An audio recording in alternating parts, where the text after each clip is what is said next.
Hello guys, on this video I'm gonna show you how to fix a phone when the phone won't turn on or charge.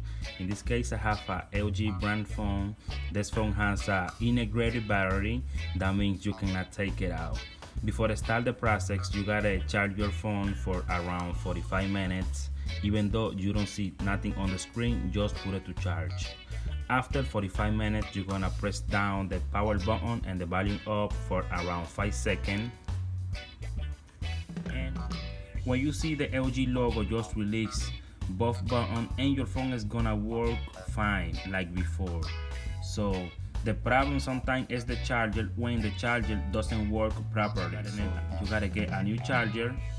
So don't forget to subscribe on my channel and share this video to help people that need the kind of solution. Thank you so much. Thank you for watching the video. See you next time.